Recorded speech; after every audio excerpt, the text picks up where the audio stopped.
Do you ever look at other artists and compare yourselves to them and wonder, how did they get so good? How did they get so good so fast? How did they get so good in the first place? I have a secret to let you in on. And today, here on the Bold Artist podcast, we're going to share with you that the big secret to how artists are getting so good is something really simple, something as simple as daily practice. And today, we're going to take the lid off of busting through the walls to get better and good, really good at your skills through the simplicity of daily practice. And we have some really practical, helpful tips for you. I think daily practice, we have to think of it like an athlete or like a stage performer of any kind, like in a play or an opera singer. These people and athletes who win, athletes who actually win things, they don't just show up the day of and expect a masterpiece to happen on stage or at the Olympics. They practice and they train and they practice and they train. They study and they get in peak performance with their body and their eating, like everything. They put so much work in. And we artists want to make great work. I don't care who you are. We create because we love creating. Yeah. But if you are moving from hobby into the working artist, if you want your art to be out into the world, and you don't even have to want to make money from it, but if you want people to be impacted by your art, we have to make art with excellence. And the only way to do it is through training. Mhm. And that means daily practice. And I think it's just something we have to really kind of get into our heads, because for a really long time, I just wanted to go in my studio and make masterpieces. As a mom, or still am a Come mom. on, Charlotte. Just go in your studio, make masterpieces. Yeah, and we just don't have time to be like not making masterpieces. And then you get super frustrated when you don't make a masterpiece. And it's like, Yeah. yeah, on our other podcasts, we're like, there's stepping stones and you're learning.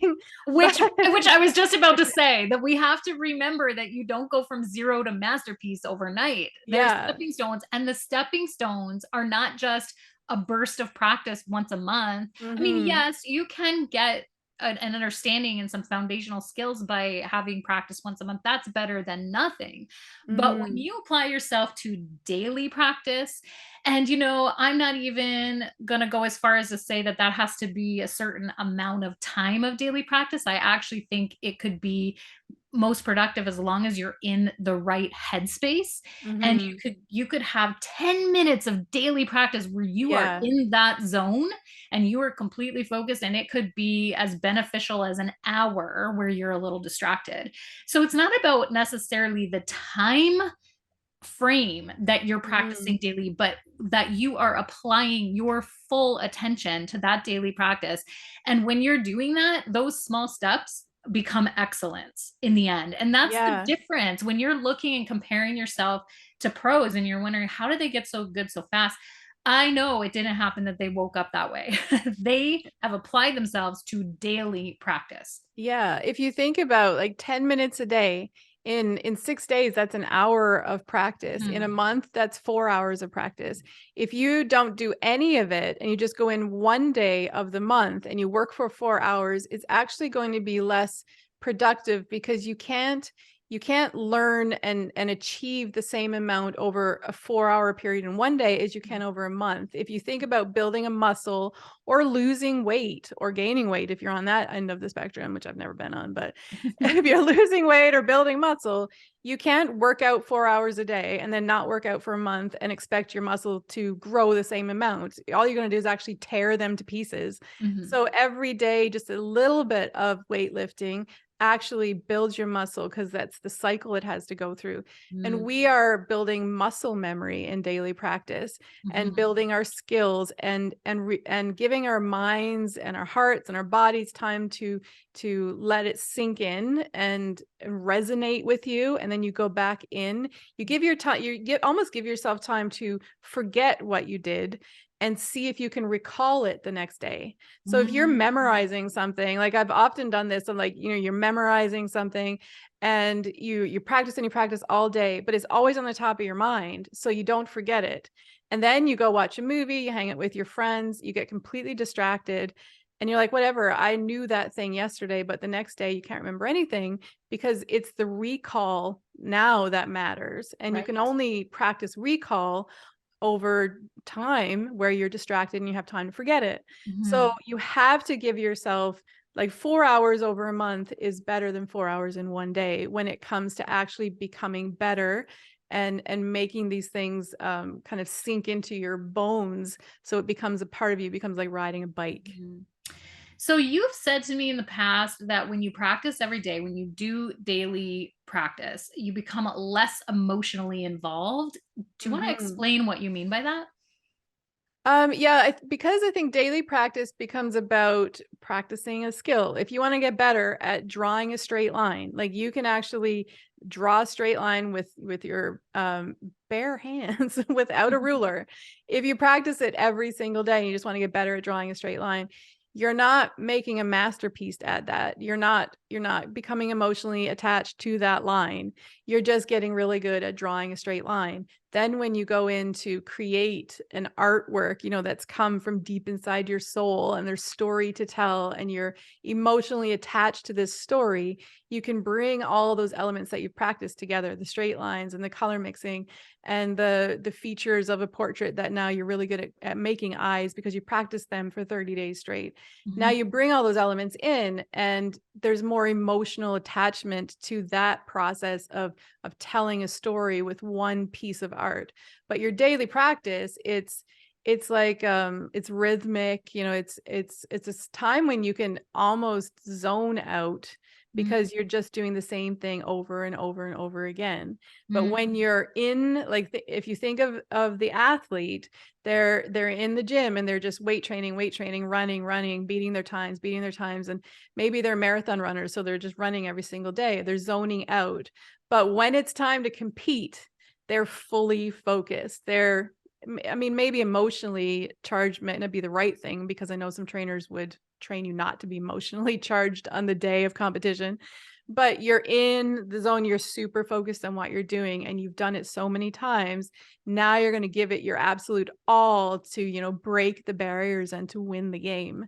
And Mhm. that's what I think we have to look at being in our studio is the same way. Our daily practice, there's no stress, we don't have to win on that day. You just have to get Mhm. a little bit better so Right. you can enjoy it and have fun.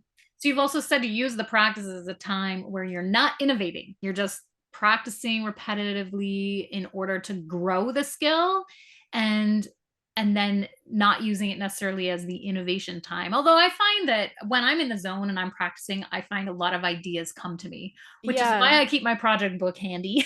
I Yeah. put all the ideas while I'm practicing so that Well, I I don't think, lose them. yeah, it's like there's probably two sides to that because you are innovating because you don't have there's no pressure to do something that you know how to do well. If you're like in an area of competition, you're not going to innovate when you're running a race. You're going to do what you know how to do well.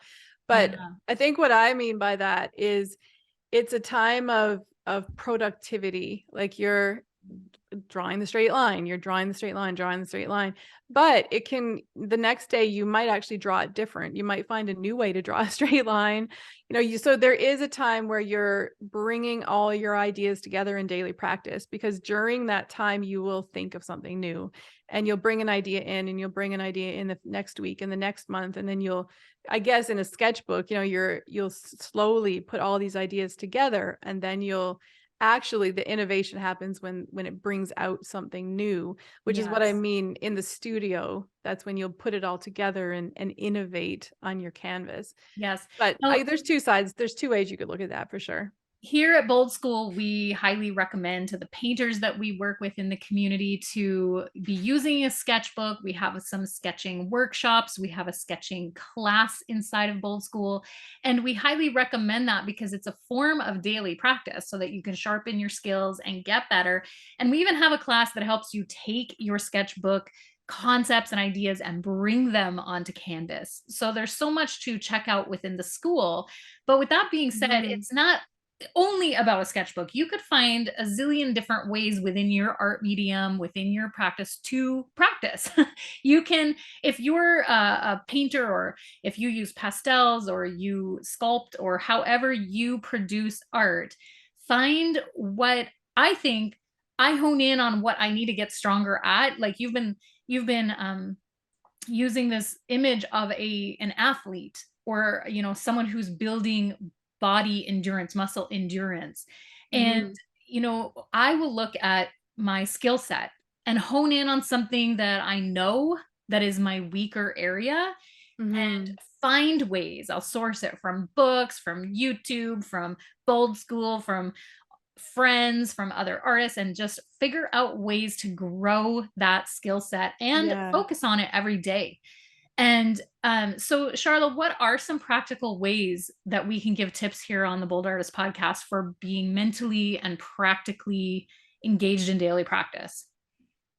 I think it starts, like, I think mentally, like thinking about it in the right way, knowing why you're doing it. Mhm. And I mean, I think the number one thing, which we say probably on every single podcast, is that your art is important. Yeah. And because it's important, you need to be good at it. You need to be good at telling the story you want to tell. Otherwise, it's just going to be confusing and people aren't going to resonate.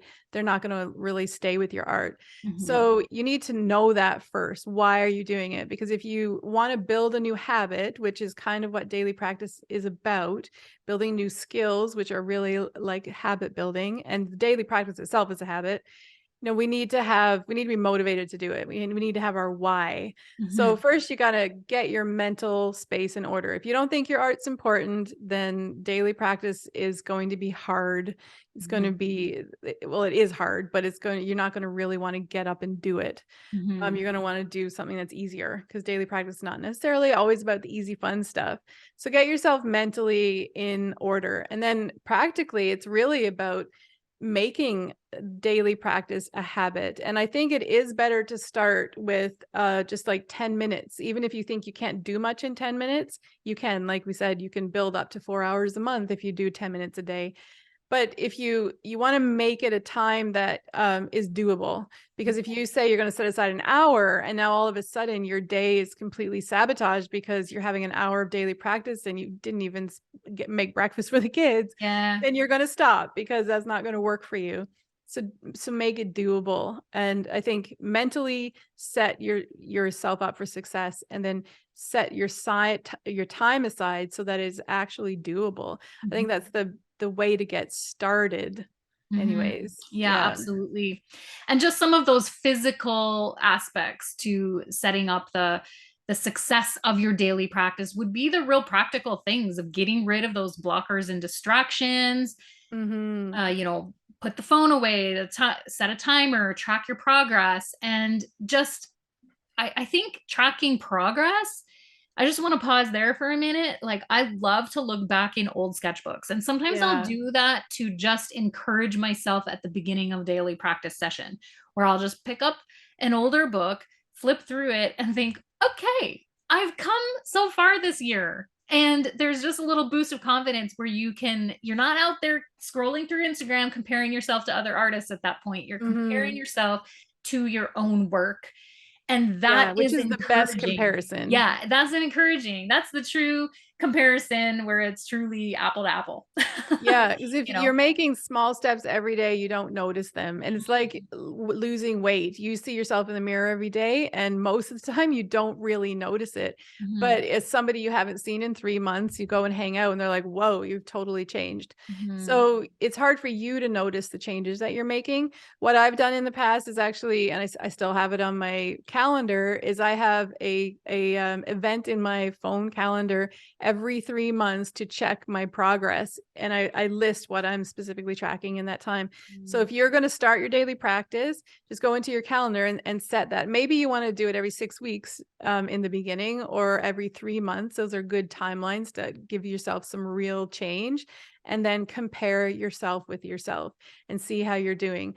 And I'm like 100% sure that if you commit to daily practice in 3 months, you're going to see massive changes in the work that you're creating, Yeah. huge changes. And it's really rewarding. That's all you really even need. Because when you Yeah. see that your work's improving, it just makes life better, I Yeah. think. So Charlotte and I had a lot of fun brainstorming together, putting together a list that we called our 10 for 20, meaning our 10 big tips that you can do in, was it what was it, 20 minutes, Charlotte, that we did 10 for I 20? don't Or what remember. did we do? We didn't do 20 for 10. We did 10 for 20. But either way, we brainstormed and we put this together. And we're going to just share this with you as a gift to you of what's made a difference in our own daily practice. And we've already actually mentioned a couple of them.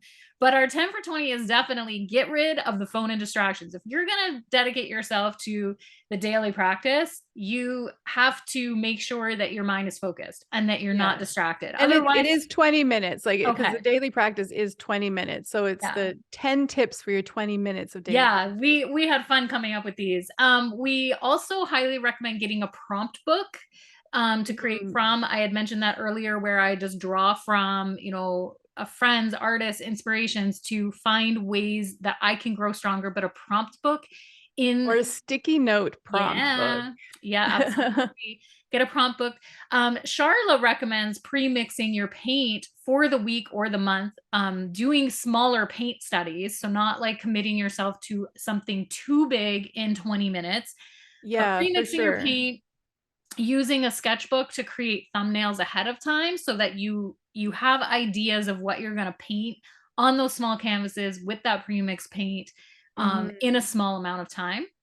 Another big tip is forget the details and focus on the loose, bigger, larger blocks of color, keeping things minimal where you're just practicing your muscle memory, you're developing your eye, but you're not honing in on too many details.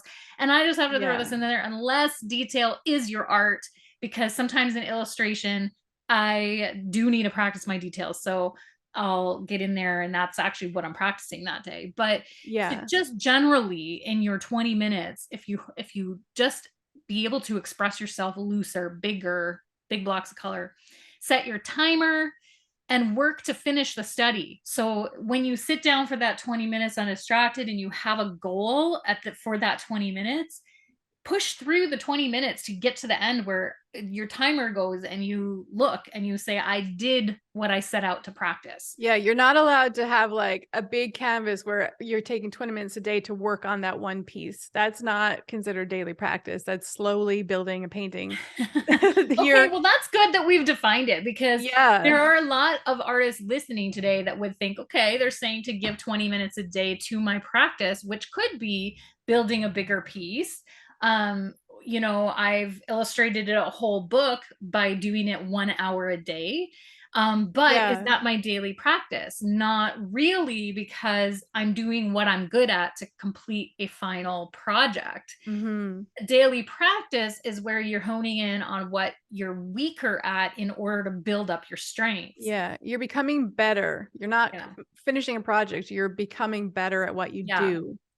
Sometimes I do have to say this, and this wasn't in our 10 for 20, but sometimes I have to say that watching a tutorial or taking a part of a class and then applying it is part of a practice for me. I don't know if I'd consider it part of my daily practice, but if I'm stumped, if I'm really like, I don't know how to get better here, then I have to log into Bold School or log into something that can give me guidance. And so that is part of growing better. But here's my big caution about that is don't just watch a tutorial and then not apply it. Like, you need to watch the tutorial or learn from an instructor and then put your own hand to it. It's your muscle memory that needs to get better.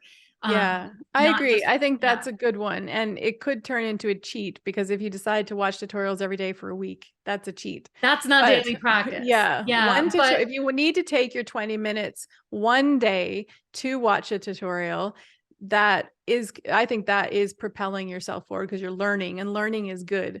But the daily practice is you doing it. I'll give you a very specific example of what I mean by that, because I don't want that to come across as too vague of watching tutorials as part of daily practice. But I do a lot of digital art in my illustration, and sometimes I feel like I've hit the ceiling of what I know about my programs. But if I go and I watch a short tutorial where someone better than me is demonstrating what they're doing in that digital art program, then I can close that tutorial and go and push my practice further by what I just learned. That And that's the example of what I mean by using a tutorial to apply to your daily Yeah, practice. that's a good one. So that's 11 for 20. Yeah, did we? Oh, yeah, although I didn't say 10 yet. 10 was choosing whether you're learning or in flow, which I guess would go exactly with what I just said, is Mhm. that if you're approaching your daily practice and yes, you want to get better, but sometimes you will go into flow